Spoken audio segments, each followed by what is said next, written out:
करें start. Rohan sir, गुस्सा आ रहा है? नहीं आ रहा? तो दिला देते हैं।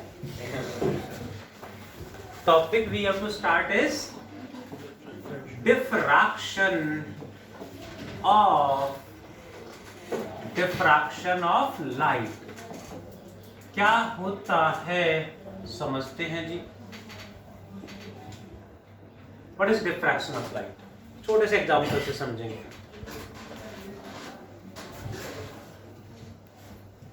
लेट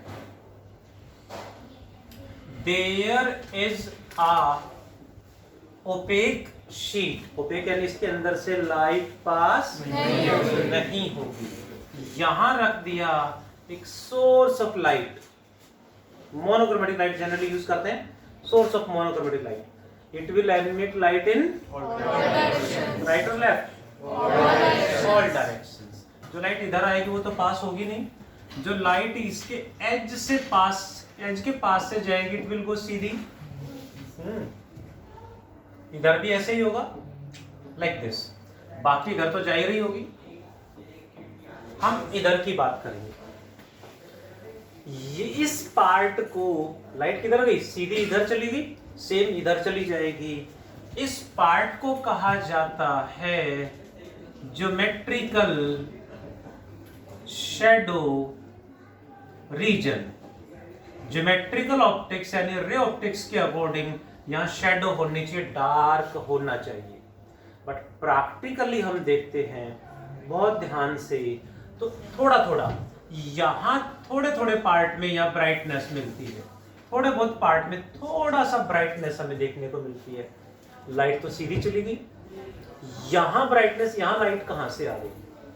तो वही लाइट जैसे इस एज पे हिट करेगी, एज के पास से निकलेगी, उस एज पे हिट करेगी, थोड़ा सा ज्योमेट्रिकल शैडो रीजन में बेंड हो जाएगी, बेंड हो जाएगी। This bending of light in which region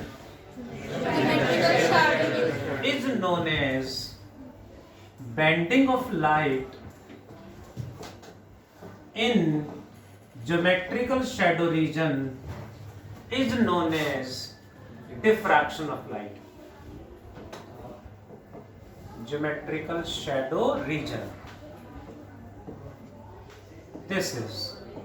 एक एग्जांपल और लेता हूं। कंडीशन क्या है डिफ्रैक्शन की? What is the condition for diffraction यानी for bending? समझते हैं जरा। एक पर्सन यहां है, दूसरा पर्सन यहां है। क्या इसको ये पर्सन दिखाई देगा? ये पर्सन बोलना स्टार्ट करता है, इसकी साउंड सुनाई देगी? यस, दिखाई नहीं देगा बट साउंड सुनाई देगी। ऐसा क्यों जी? इसके अंदर से तो ना लाइट जा रही ना साउंड जा रही। ओपेक शीट है, इसके अंदर से साउंड भी क्रॉस नहीं हो रही है, फिर भी इसको सुनाई दे गई। इसका मतलब साउंड यहां से आई है, इसके अंदर से नहीं जा रही तो कहां से आएगी? वही condition is, what is the condition for diffraction?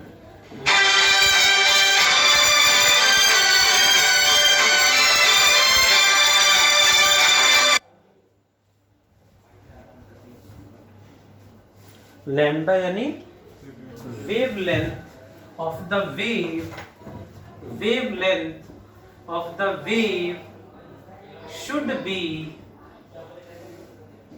comparable to size of object, comparable to size of object or obstacle। जिस पार्ट पे हिट करेगी उस पार्ट का साइज एंड वेवलेंथ कंपेरेबल होने चाहिए। The same thing happens for sound waves in daily life. In daily life इसकी sound सुनाई दे रही, बिकॉज साउंड का वेवलेंथ फ्यू मीटर्स में होता है।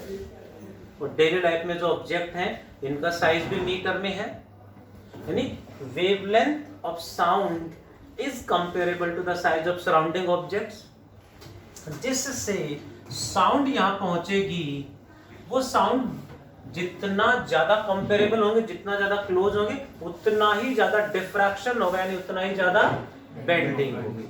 सो साउंड यहाँ से बहुत ज्यादा बेंड हो जाती है और इजीली वहां पहुंच जाती है, बट लाइट का wavelength is very very small in angstrom, in nanometre. So light का जो डिफ्रैक्शन हो वो थोड़ा सा होता है, बहुत थोड़ा सा, वो भी ध्यान से देखने पे पता चलता है।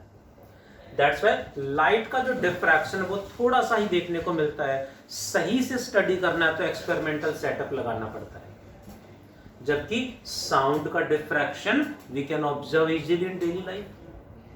हम यहाँ बोल रहे हैं, बाहर तक आवाज जा रही होगी, किसी रूम में हम बैठे हों, कोई साइड वाले रूम में कौन बोल रहा है, तुरंत साउंड सुनाई दे जाती। कैसे पहुंची?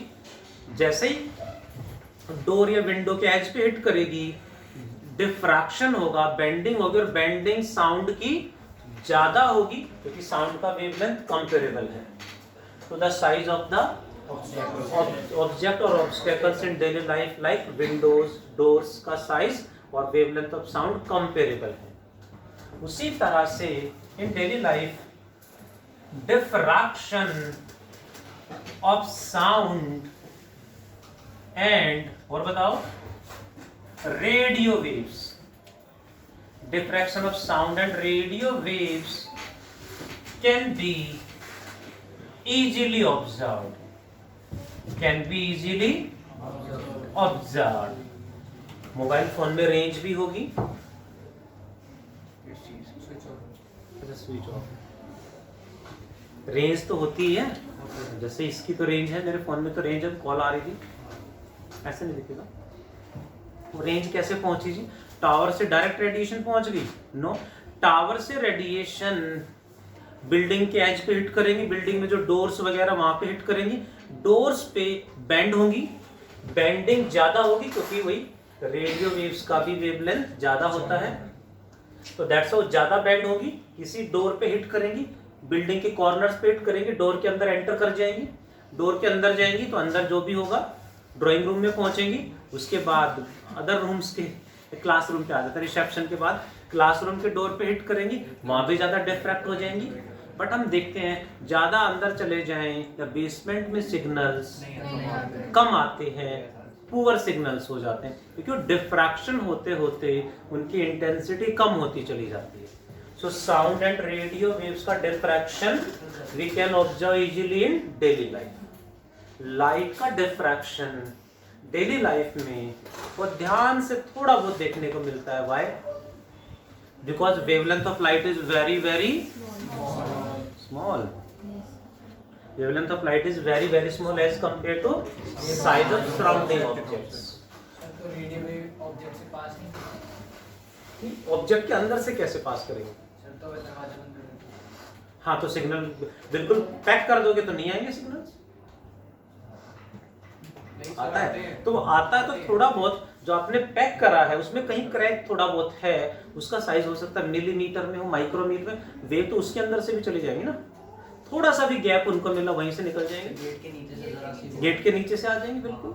वैक्यूम में रखते हैं तो वैक्यूम बॉक्स में फोन को फोन करें तो नहीं आएगा।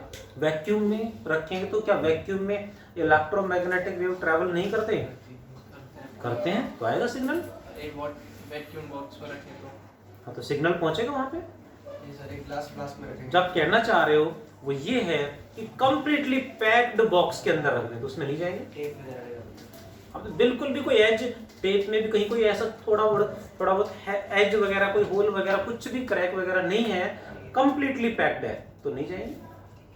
फिर उस मटेरियल पे डिपेंड करेगा कि उसके अंदर से पेनिट्रेट कर सकती है नहीं कर सकती, जनरली नहीं करती। इसके अंदर से नहीं जाएंगी, वॉल के अंदर से नहीं जाएंगी, वो एज पे हिट करेंगी तभी उधर बेंड करेंगी। ठीक है, सो वॉल के उधर कई बार बात कर रहे होते हैं ना आप लोग, तो वहां से सुनाई देती, यहाँ से नहीं आती। धीरे बात करता है। हाँ, कह रहे दीवारों के भी कान होते हैं, तो वो दीवारों के कान नहीं होते, वो वहां से बेंड होके आती हैं। धीरे बात करें तब कुछ नहीं। हाँ सर, धीरे से बात करें तब कुछ नहीं। सर हाँ। इग्नोर कर देता है। वो तो धीरे से बात करेंगे तो इंटेंसिटी कम होगी, कम सुनाई दे जाएगा।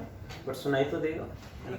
वो फिर डिपेंड करता है कि जो हमारे ईयर ड्रम्स हैं वो कितना हाईली सेंसिटिव, कितना लो सेंसिटिव है। यू नो, हम तो उल्टा सीधा खा के, उल्टी सीधी हैबिट्स बना के लेस सेंसिटिव होते जा रहे हैं। एनिमल्स तो वो छोटी छोटी चीज़ों पे इतने हाईली सेंसिटिव होते हैं, तुरंत कैच कर लेते हैं। कोई अर्थक्वेक आने वाला उनको पहले पता चल जाता है। कोई अर्थक्वेक में कोई वेव होती है तो वो कई सौ किलोमीटर दूर है, बट उनको तभी पहले ही पता चल जाता है, हमें नहीं पता चलता, because we are less sensitive. हम ज्यादा सेंसिटिव बनेंगे तो हमें भी पता चलेगा। क्या कह रहा हूँ मैं? बता तो पाते नहीं, फायदा क्या नहीं बता पाते? जानवर की अपने गाने वाले नहीं, सोशल एनिमल तो बता ही पाता है, यू नो, सोशल एनिमल। समझ गए? हाँ जी, यार social animal, all of us are social animal. We should be social animal sir. We should be, बिल्कुल ठीक बात है। चलिए, अब क्वेश्चन आया, हमें डिफ्रैक्शन ऑफ लाइट ही पढ़ना, डिफ्रैक्शन ऑफ साउंड नहीं पढ़ना। रेडियो वेव्स का डिफ्रैक्शन, रेडियो वेव्स का डिफ्रैक्शन होता है, इसी वजह से सिग्नल्स हमें मिलते हैं। तो हमें क्या पढ़ना है? That is named types of diffraction. Types of diffraction, देखें जरा, ये भी, क्योंकि लाइट का जो डिफ्रैक्शन है बहुत कम होता है, उसको स्टडी करने के लिए YDSC की तरह लैब में सेटअप ही लगाना पड़ता है। One is Fraunhofer's diffraction. Fraunhofer's diffraction at a single slit. Second is Fresnel's diffraction at